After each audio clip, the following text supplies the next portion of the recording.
Welcome back to the channel and welcome back to another quick pick prediction video.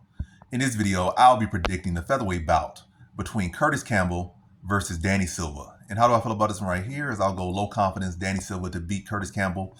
And yeah, I think I think Danny Silva is the more technical fighter in my opinion.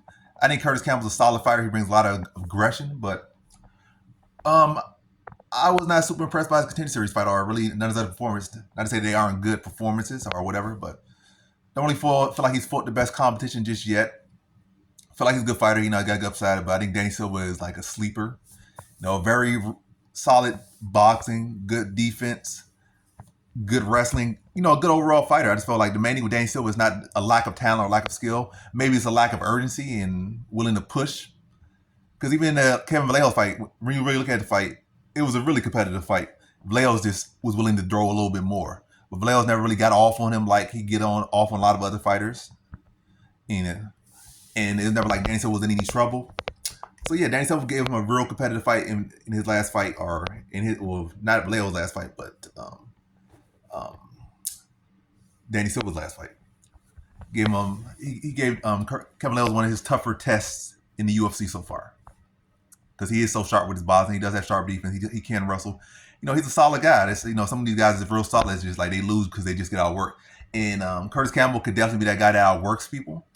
But I don't feel like Kurtis Campbell has really any good defense. The main thing with Kurtis Campbell, he's well-rounded and he's aggressive. But the main reason he looked so good overall in the last fight because his opponent, was green, not that experienced, pretty one-dimensional, and really not UFC level or really didn't have the experience. So Kurtis Campbell could just impose a will on him. The guy didn't have much defense. The guy didn't have much grappling. So Kurtis Campbell could look great in all areas. But now you're going against a guy that's UFC level, I would say Danny. So I'm not saying Danny Silva was some super elite UFC level guy, but at the very least, I say Danny Silva, skill wise, is UFC level, experience wise, is UFC level. He has solid defense. Even I say among actual top tier UFC fighters, like his defense is up there. I'm not saying it's like one of the greatest defenses of all time, nothing like that. But it's pretty, it's solid technique on the defensive end, pretty solid there. And yeah, I can see him having the better defense. I can see him countering Kurtis Campbell, making Kurtis Campbell pay for being over aggressive a lot. I can see him scoring takedowns. I can see him out wrestling and getting positions on Kurtis Campbell if it does go to grab department. My biggest concern here for Danny Silva again is urgency and activity, and that's where Kurtis Campbell will have a pretty good edge. But I feel like again, Kurtis Campbell with just a lot of aggression, and he's in fights he wins, he gets away with that.